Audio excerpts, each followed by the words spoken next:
โอ้ยพี่น้องเอ้ยขึ้นแต่เวียกแต่งาน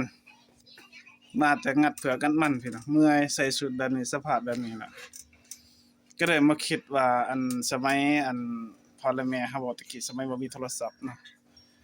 อันเขาตั้งปัญหากันแหน่พ่อใหญ่เพิ่นมานั่งนำกันอันเพิ่นว่าค่อยกินข้าวมาเดาหิเมียนี่สิไปเบิ่งตอนใดก่อนพี่น้องอันนี้ขอโทษเด้อเอาเว้าตามอัน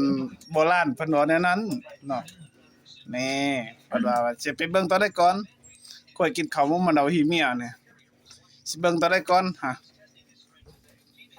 บางคนก็ว่าไปเบิ่งเขากันแล้วบางคนก็บ่ได้บ่มีกำลังใจ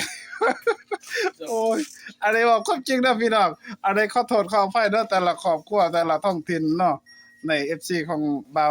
จอนนี่มาบอกสิพี่สิน้องฟังมื้อนี้กำลังขึ้นมาแต่ให้แต่หน้าแต่เตียงแต่สวนมัน